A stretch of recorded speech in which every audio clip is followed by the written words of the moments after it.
we will start with a big question today. Can real estate in Mumbai still multiply your wealth in 2025? The discussion will revolve around the entire Mumbai metropolitan region, as we call it. So this kind of autogeneous absorption potential is something that keeps on Bombay going. Developers like DLF, Purvankara, Kalpataru. What is happening with the serious buyers, 14 crores worth of apartment being sold in Borivali micro market. So that's where we see the demand depth of the Mumbai market. Mumbai engine is going in full throttle. This is House of Yards. My name is Sukhmani, and today I'm welcoming somebody to the show who has seen Mumbai's real estate story unfold from the inside. Mr. Indrajit Sidhanta. Welcome to the show. Thank you for having me. Pleasure being here. Let's kick things off with a real world example. Back in 2005, a standard apartment in Vikhroli was priced at around rupees 2250 per square feet. And fast forward to 2015, the same property was fetching approximately rupees 18,000 rupees per square feet. And that's nearly around a 700% of increase, in one decade. Now, stories like these have cemented Mumbai's reputation as a real estate gold mine. But the questions that people have these days in mind is the engine still running? So we will start with a big question today, that can real estate in Mumbai still multiply your wealth in 2025? Oh yes, the Mumbai engine is going in full throttle. Sukhmani, when we talk about Mumbai, the discussion will revolve around the entire Mumbai metropolitan region, as we call it, which would comprise of Mumbai, Thane and Navi Mumbai. So because of these vast geographies, we see some interesting trends coming up in Mumbai. So the pent-up demand in Mumbai has always been decent enough for the markets to keep on kicking. Right. Because of the vastness of the population, at every point of time, we see some segment of population in transitory or a migratory phase. So when I mean transitory, I mean someone evolving from tenancy to a home ownership, maybe 1 BHK to a 2 or 3 BHK because of space requirements. Right. And when I say migratory, it could be someone migrating to a different micro market. Could be an upgrade to a better micro market. Could be because of the change in the work area location. With this, we also found out in research that between the age of 25 to 55 years, we have seen people changing homes within anywhere between 8 to 10 years. So altogether, the pent-up demand that is created in Bombay is always there. And it doesn't really depend on whether we are getting a lot of migration from other states, other cities, because Bombay itself is taking away. So this kind of autogeneous absorption potential is something that keeps on Bombay going. The other important factor are the CBDs, or the business districts that we know. Unlike many other cities, you would see that the business hubs are fairly scattered within the city. Unlike before, when, during about 10-15 years back, we used to see South Bombay as the, all the commercial hub is totally concentrated in South Bombay. But today, as we see, obviously there'll be some who are still continuing from South Bombay, but we have Lower Parel, which has actually become a very important commercial location. Then we have BKC, then we have the Andheri MIDC. On the western suburb, we also have the Malad mind space, and the rest would be Navi Mumbai and Thane. And what we have seen is that new residential settlements or pockets kind of develop in and around these CBDs. So with the CBDs being scattered and distributed fairly enough across the city, we also see a lot of establishment or residential pockets developing all across the city. Now with this kind of vastness of geography, what happens is that entire fluctuation of the market is kind of averaged out. So that's what holds the entire Bombay market pretty much steady. Another important factor is the redevelopment. That is a new phenomenon that's happening in Mumbai.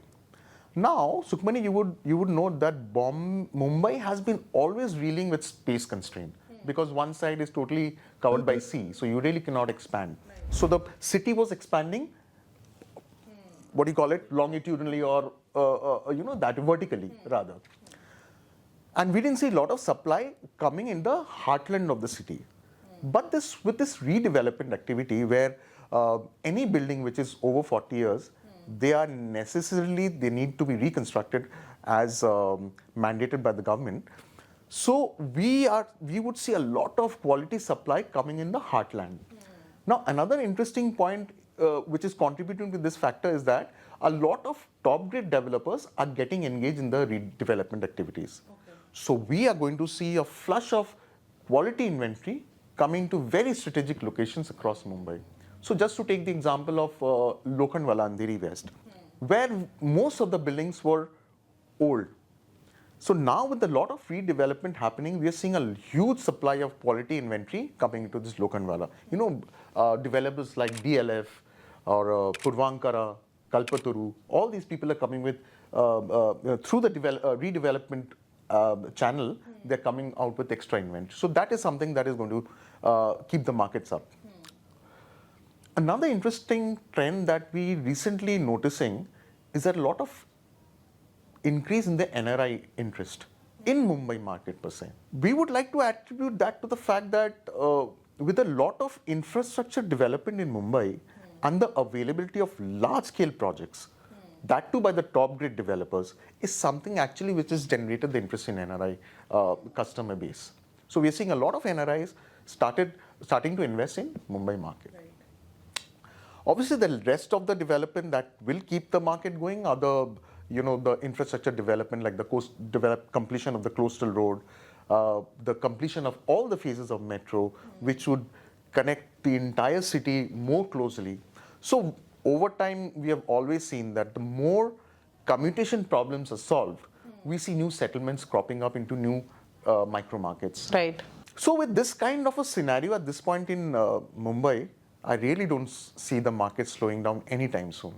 So I feel Mumbai still will keep the show on, and we just need to be appreciating it and being a part of it. So we still have the window wherein people can generate wealth in Mumbai. Yes, of course. Indrajit, you talked about how the investor demographics have changed over time. What is happening with the serious buyers? Somebody who's spending between 1 to 3 crores. Oh yes, that's a very important segment for the industry. So this is a segment which is actually moving the markets. So I believe I read somewhere this segment between 1 to 3 crores, we had 80,000 transactions happening in the last 3 years. And that's a huge number. This is a segment where we see a lot of 80% absorption happening amongst the salaried people. Which means, and out of this 80% of the salaried people, we see almost 80% of them would be availing loans. Which means that apart from the buyer, there is a stable funding association behind him, which makes it more sure money coming into the market. Right. So primarily, all these transactions are very clean and very transparent. So I feel this segment of business is a very healthy part of every developer's business. In this segment, there's always a dilemma of EMI versus rent. Right. But the beauty of Bombay is that Bombay obviously commands the highest rentals in the country. So we see a lot of young guns actually crossing the bridge and trying to have home ownership rather than paying EMI. So to give you a ballpark comparison, let's say a rent of 3 BHK in Andheri would be equivalent to a EMI of 2 BHK for a 2 BHK flat in Thane. My God. So that is the kind of corollary you have, and that is when you take those decisions. Right. The other trend that we also notice is that a lot of these new home buyers or young professionals, they are looking for ready or near completion projects rather. So one benefit is that in case if you're buying a project post OC, after the project has received the OC, you don't have to pay GST. Okay. That kind of offsets the appreciation in the price from the launch day to the current day. Absolutely. So that kind of offsets that premiumness that would have happened. Right. At the same time, if you buy this apartment when it's almost near ready, what happens that you're not paying, your expenses are not double. You're not paying rent and EMI together. your rent is getting stopped because you're already moving into this home and you're starting to pay the EMI. So that kind of helps all the new home buyers. So these are the few trends that we are seeing amongst the this particular segment of buyers. Indrajit, you highlighted, big players entering the market and redevelopment happening at a lot of places. And apart from that as well, we've seen strong launches and very solid absorption for these launches and price resilience, across Mumbai in the last couple of years. But at the same time, affordability is being stretched and inventory is building up in certain pockets, and buyers are getting a little more selective that we see. So the question here is that, are we heading towards a market correction? Or I'm sure you must have heard this a lot. Are we heading towards a market correction, or are we still in a firmly bullish cycle with legs still left to run? So Sukmani, at the end, real estate is an asset class. Unlike all other asset classes, it can go through cycles. It might have a downturn. It might have a upwards moving graph. But having said that, are we expecting that to happen right now in Mumbai? I don't see so. Especially when we come across such news where where we hear that 14 crores worth of apartment being sold in Borivali micro market. Right. So if I remember, around the fag end of last year, we had this transaction happening at Borivali where this 4 BHK was sold at 14 crores, which makes the rate per square feet at 56,000, which is almost equivalent to Lower Parel, ideally. So that's where we see the demand depth of the Mumbai market. Rest, if you see at a macro level, we've been following developers very closely, and we have mostly seen that at least 70-75% of the inventory gets sold within 20 to 24 months from the launch date. So let's say about 30-40% during the launch, another 30-35% during the sustenance period, which would be the next 2 years or 20-24 months. But we also have to keep in mind that developers themselves deliberately keep at least 10-15% of the inventory with them, and they want to sell it post the completion, because that is where they build those margins. And this has been an old strategy with the developers. So some inventory is anyways not sold. The inventory buildup that you're talking about could be cases, could be isolated markets where we do see certain projects where there has been a buildup of unsold inventory. But that has got to do with that, misfit of that particular product in that micro market, or a pricing issue, or what we call the micro market fatigue. Maybe too much of supply would have happened in that particular market, and that's how it has slowed down. One example could be, though it is in initial stages, could be that Mira Bhayandar corridor, where there has been a lot of supply in the last 6-7 years, and could have been a fatigue in that particular market. But overall, I don't see any challenge in terms of the inventory moving. The other important factor that is, very unique to Mumbai is that we don't have a lot of speculative money coming into the real estate market. The reason that can be attributed to this could be that there's a lot of investment that happens in Maharashtra when you kind of purchase an apartment or a unit. Number one difference is that you have to pay the stamp duty and the registration charges much earlier than any other part in India, in the country. So once you complete your 10%, you are necessarily required to be completing your registration, which itself is a 6% of the total value. Added to this, if the construction has gone up to the plinth, the developer can actually ask up to 45% of the total value of the inventory, which essentially means that in a matter of 6 to 8 months, you are actually offloading, you are paying up almost 50% of the total value. So there's a lot of skin that is going into this purchase, unlike any other state in the country. So because of this kind of stable investments that is required to own a unit in Mumbai, we see a lot of stable money coming into it, a lot of long-term money coming into it. And all these factors, the absence of speculative money, makes the market more steady and instill more confidence among the buyers as well as the investors, for that matter. Very uniquely, We have always seen the real estate market in Mumbai reflecting the stock market. This is quite interesting. So if you go into the past, you will see during the bullish runs, real estate market has always been doing well, and vice versa. So with the current situation of the stock market, as we are seeing, we all know it has been pretty much healthy for some time now. I would expect that the same reflection would happen on the real estate market as well. So I don't see it coming down for that matter. Rest, as I already mentioned, because of the vast geographies, vast population, the fluctuations tend to be averaged out across the entire, MMR market as such.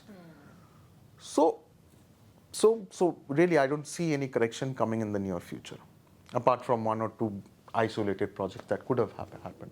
So we talked about micro market fatigue enveloping a few micro markets and demand depth rising in a few others. What are the micro markets that you are, banking upon in the next 2-3 years? So Thane has developed to be one of the best locations in MMR as of now, primarily because of the infrastructure, large open spaces, and affordable pricing available over there.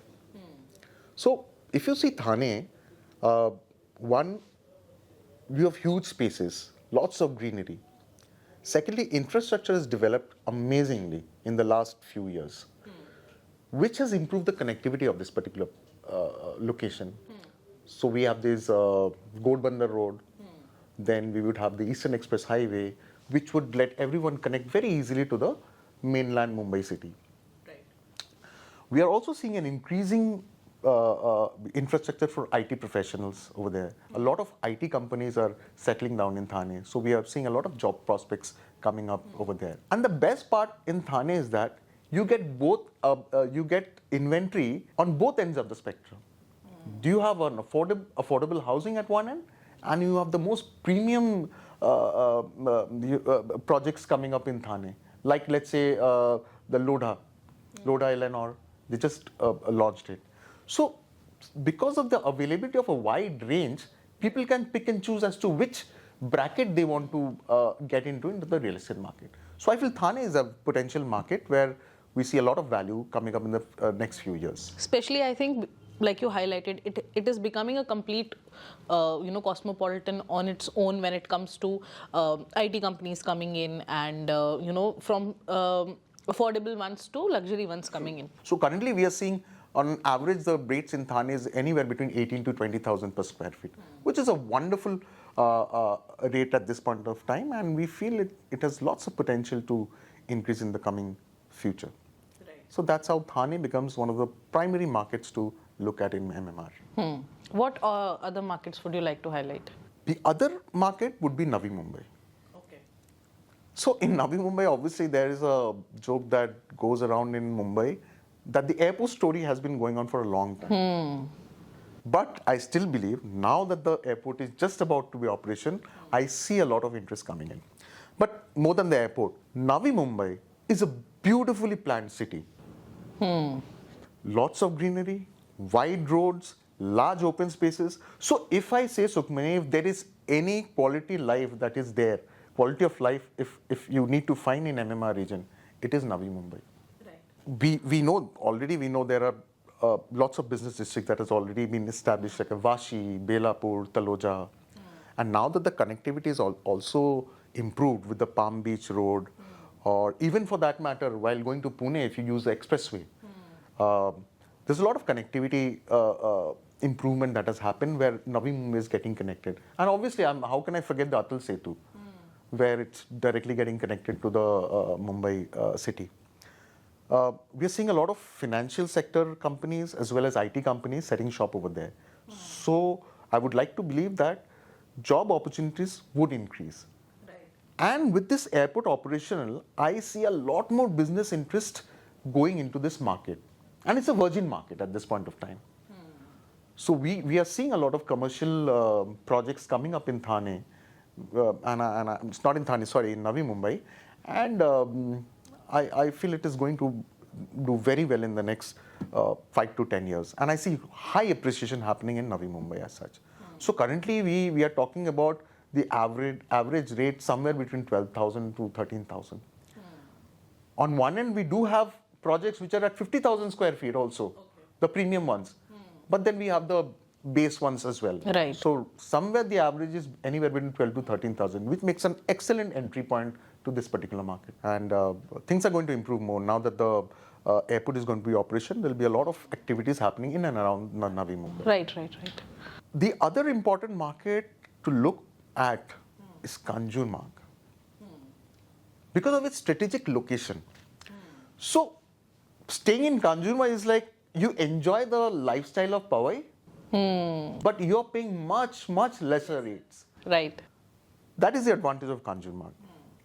So being close to that central, the markets of Thane, Powai, what happens is that you get exposed to the entire central suburbs in terms of your professional reasons. It could be for your social reasons. Now what is happening is that now this metro, which is going to go from Andheri West to Vikhroli, that will open up the entire western suburb to this particular market. अभी हम देख रहे हैं the rates are going at 25 to 27,000 Kanjurmarg में. But what are the rates in Powai today? Anywhere between 45 to 55,000. And up by road, if you go, it will take you less than 10 minutes to reach Powai. That is the kind of proximity this particular location has. इसमें एक और चीज हो रहा है कि you are also connected to the main business districts in the central suburbs of Mumbai. So Kanjur is a very important market. And also important factor is that Kanjur में आप rents देखोगे तो बहुत बढ़िया rental returns है. Over and above 4%, which is not seen in generally 2-2.5% इतना ही रहता है बॉम्बे में.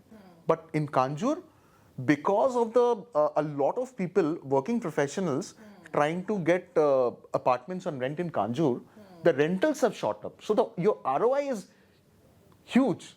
Right. So Kanjurmarg is a very potential market, and with all these connectivity and everything improving, I think it has a potential to reach anywhere between 30 to 35,000 very soon.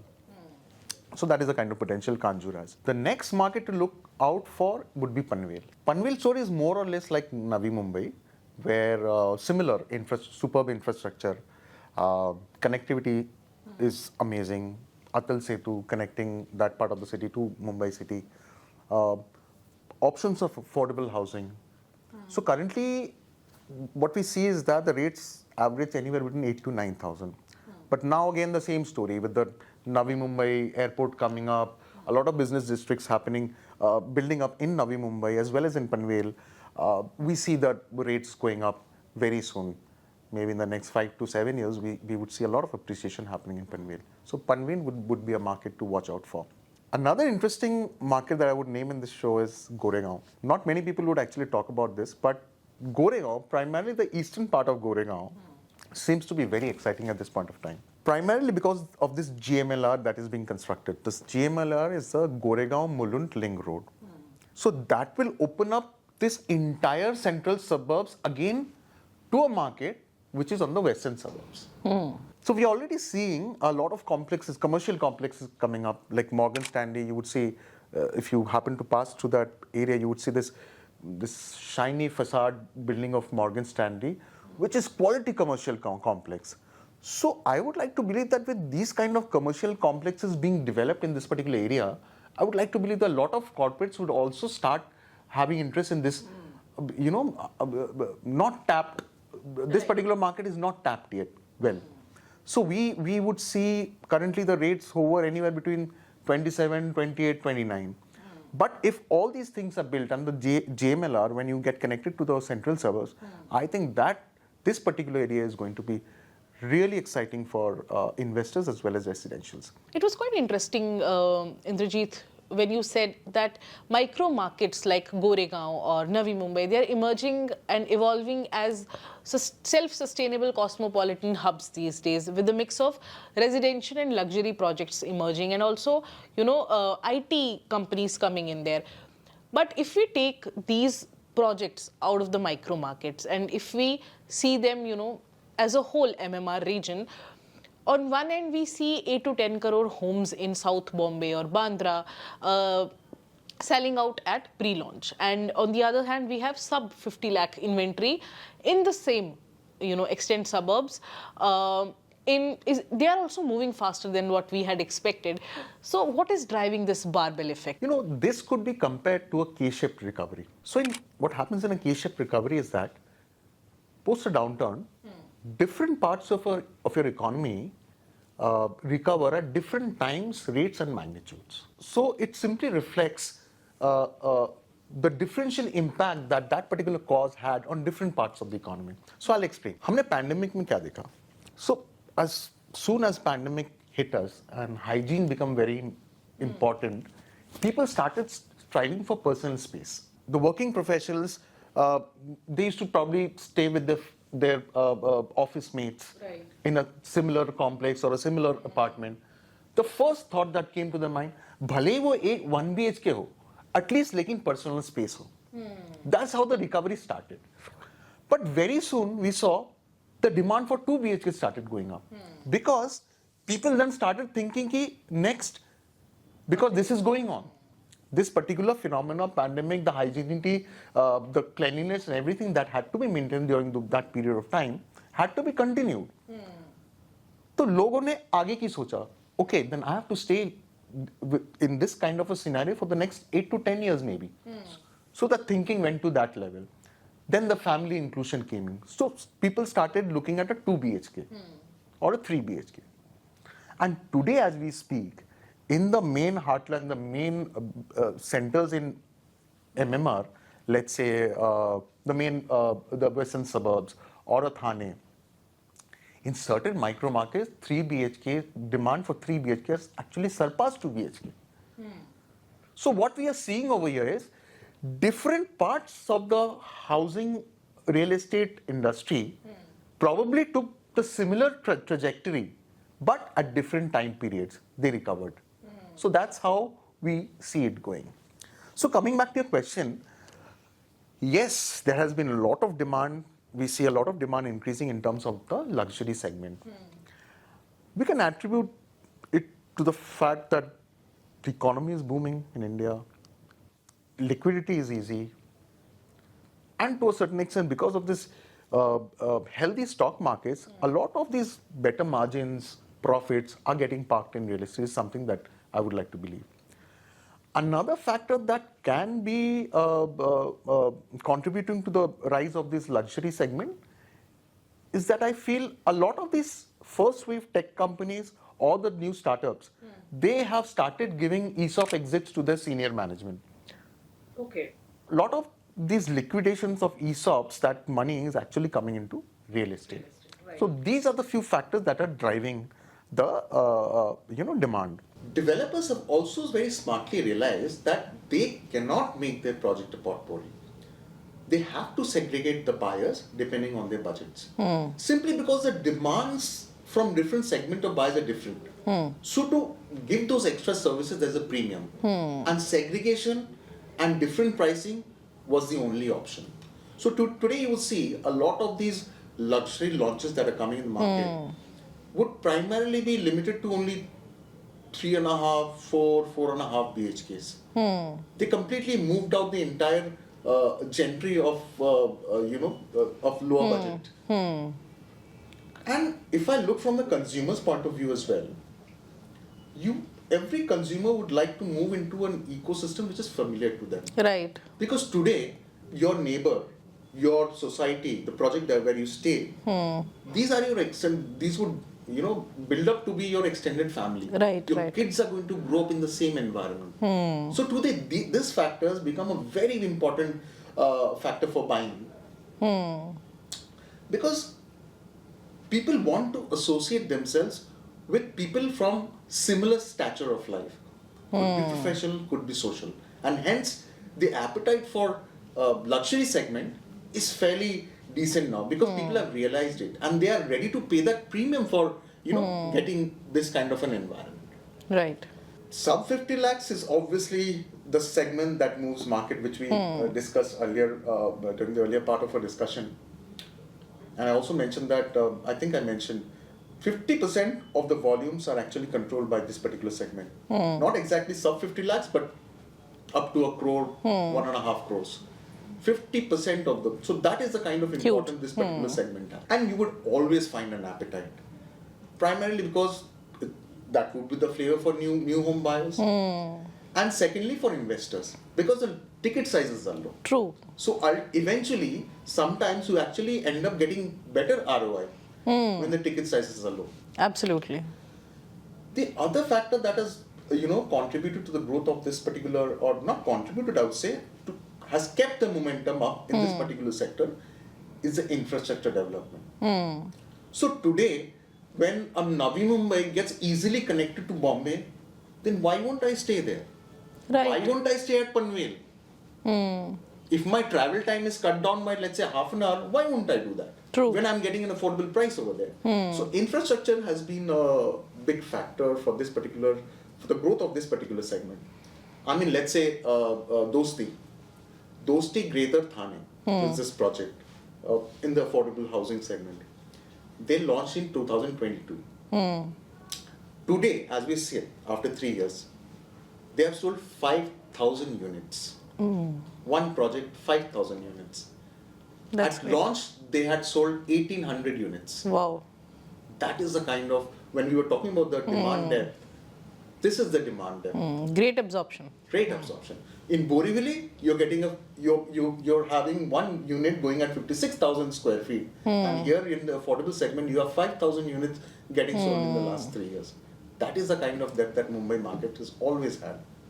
So yes, both the spectrums are doing very well, and these are the primary reasons for that. So, you have been in this industry, Indrajit, for over a decade now, and you must have seen how the demand in terms of its pattern has changed over these years, and how has the supplier adapted to that demand? Yes, so what we're increasingly seeing is that what buyers are first preferring is connectivity, accessibility to the work area. Right.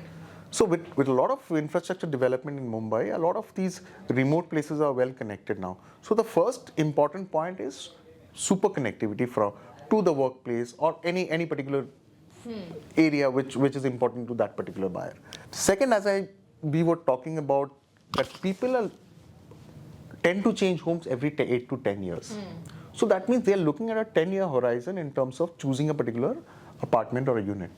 That means that he has to take into account for all the changes that he expects to happen in his life within the next 10 years, which could be a family expansion, could get married, could have kids, parents could have shifted to their homes. So that is the thought process going in terms of choosing what is the configuration that these guys are going to buy. Right. One other point is people are now looking at gated communities, primarily for security reasons. They're looking at smart homes with a lot of digital automations and a lot of security as well, digital security. We were also speaking about the right gentry. People are choosing who their neighbors should be. Right. And they're ready to pay that premium to get that particular neighbor. So that is one important factor. So broadly, these are the things that people are looking at in terms while choosing a home. These have now become basic essentials that need to be thought over before you actually start getting into the purchase process. Another important thing that they're looking at is retail shops being present in that particular project or the premise rather. And that's fair enough also because in my personal experience, actually I was in Goregaon a couple of months back and I was staying at one of these gated communities. I literally had to walk down for at least 10 to 15 minutes to actually come out of the society to get something from outside.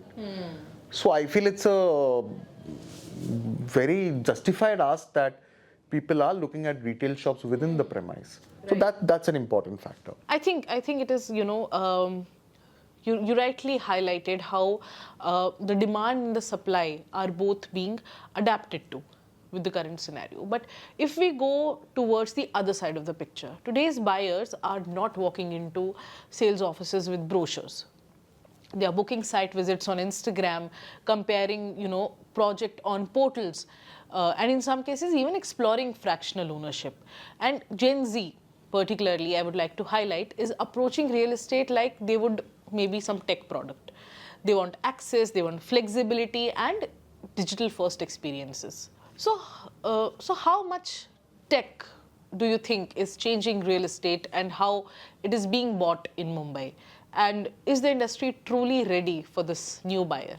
Yeah, actually, it's changing more than we expected.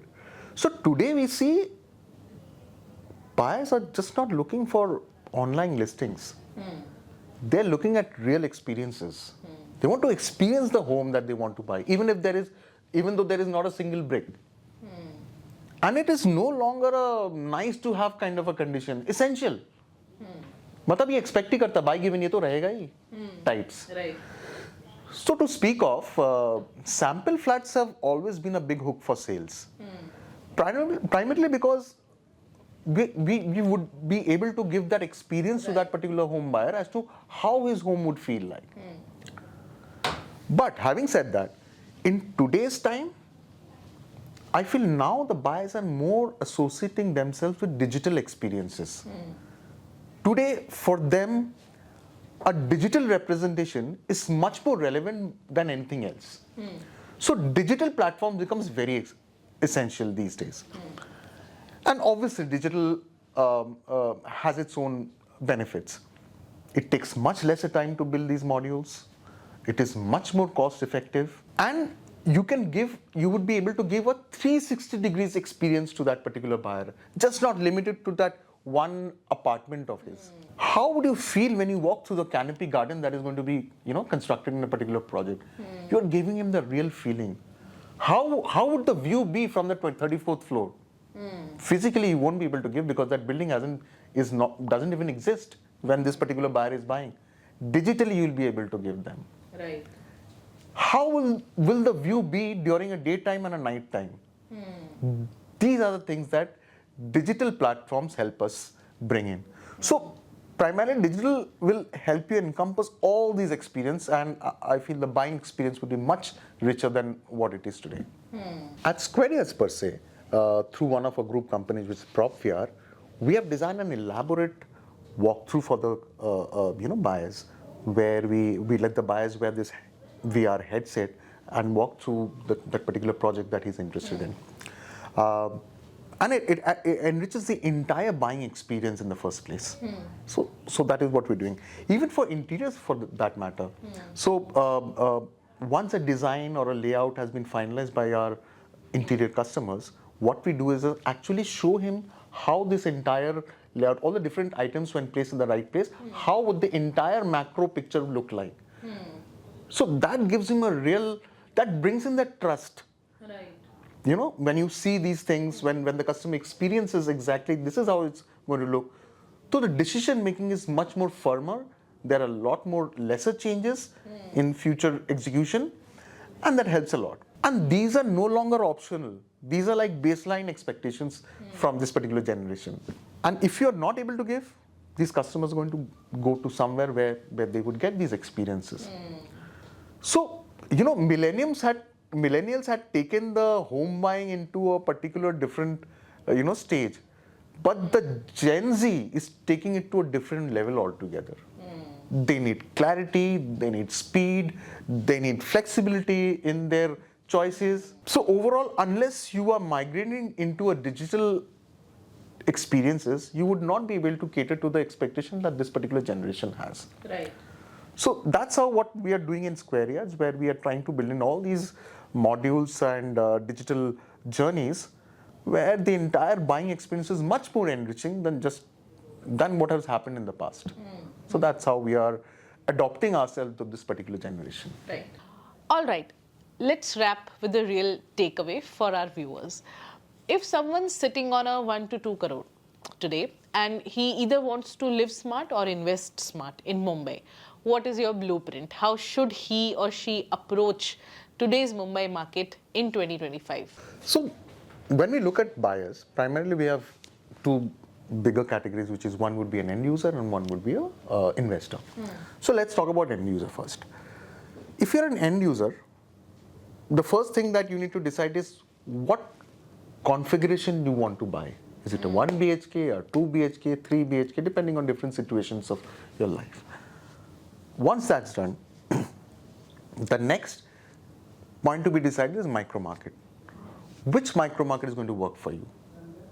And again, there could be various reasons for that. Someone would like to be closer to his office area. Someone would like to be away from his office area to have a work-life balance. So that depends. But essentially what you have to do is choose on a particular micro market which suits you. Vice versa, if you're an investor, what you should look at is, I'll directly come to the micro market point. The micro market that you're choosing or the location that you're choosing, you need to find out, does that location has the potential to become a destination tomorrow? The address. Yes, the address. So just to give you an example, Dahisar is a location. Palm Beach Road is a destination. Right? So investors have to meticulously do the research and find out which micro markets have the potential to become an address, as you say. So I'll give you a few more examples. Let's say Pokhran in Thane. Huge potential to become a destination. So like that. So that's how you narrow down on the micro market. Once the micro markets are narrowed down for both set of consumers or buyers, the next option is, in that micro market, you will have various options availability.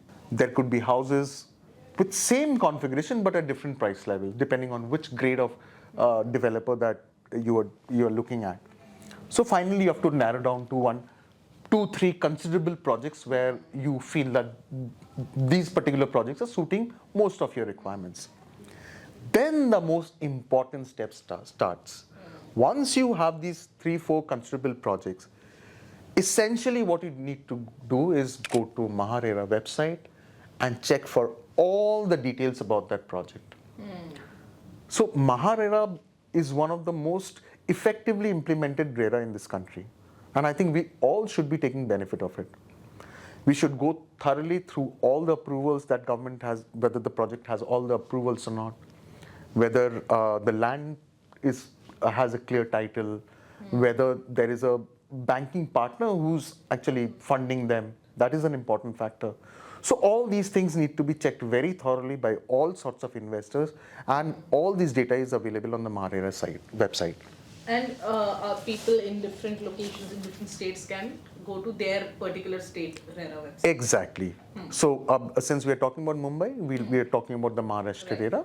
But yes, each state has its own RERA and they should consult that particular state.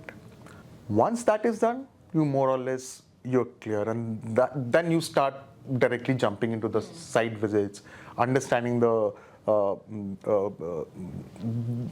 work that is going on over there.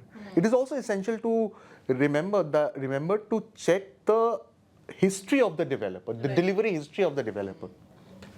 What has he done? Which might not be available on the MahaRERA website, but you can obviously refer to the website of that particular developer and see how the deliveries have happened. Has he given a lot of decent enough delivery in the market? When I talk about delivery, I'm talking about handing over completed projects. So that is the other important point that needs to be taken care of. And I think on MahaRERA website or any RERA website, they can also find out what all complaints have been launched against. Exactly, I missed that point, very rightly put. What all complaints are going on? Is there any case that's going on in the land or any particular approval, XYZ? Very important point, yes. So that's how you primarily narrow down to those 2, 3 developers. Finally, depending on how negotiations have happened and how you would have physically liked that particular place, you finally make your decision. Yeah, it also depends, I think, on the unit, what facing you want, what Exactly. compliance you're looking True. at. So after narrowing down 2, 3 developers, you can then narrow down on the unit of your. And then you directly visit the site and then you finally close your deal. Another point that could work for investors is that currently, as we spoke, that a lot of redevelopment activities are happening, which means a lot of homeowners themselves are on rentals at this point of time, Right. because their own homes have gone into redevelopment. And incidentally, a lot of societies have gone into redevelopment at the same time. So it has created a pressure on the rentals of Mumbai. So if you're an investor and you are investing at this point of time, look at certain markets whether there is this pressure of rental.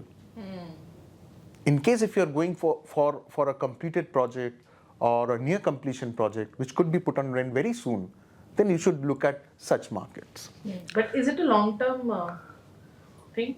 No, it wouldn't be a long term, but at least for the next 10 to 12 years, we can safely say that the redevelopment activities will going on. Because today we are starting, all these possessions would come anywhere between 5 to 6 odd years. And by that time, another set of such buildings would come up for redevelopment. And that's how the cycle grows. So we can safely say the next 10, 12 years, we'll see this kind of supply coming into the market. So maybe people should invest in areas around the areas wherein redevelopment is going to happen soon or is currently True, happening. very true, exactly. Another cheat code for end users is you should look for such projects which is to be completed soon, maybe a year, maybe 1.5 years, and you would see a lot of developers run subvention schemes in these particular projects because that is the last mile where they are trying to sell off the balance, whatever inventory they intend to sell. And they kind of add some sweeteners to their offerings. So try to look for such kind of projects where what happens in a subvention plan is that your EMI start only after you get the possession of that particular flat. And once you get the possession, you are yourself moving into that that particular apartment, and hence you don't have to bear the EMI before moving into that flat. That makes your expenses much more controlled. So that is one of the cheat code that the end users can use. So that's how I feel the buying process should happen in the current scenario. Indrajit, this has been really very insightful for our viewers and for us as well. Thank you so much. Yes, thank you, Sukmani. Love being in the show. Thanks for joining us in this episode of House of Yards. If you liked this episode, do not forget to leave a comment and share it with somebody who's trying to make strategic real estate moves.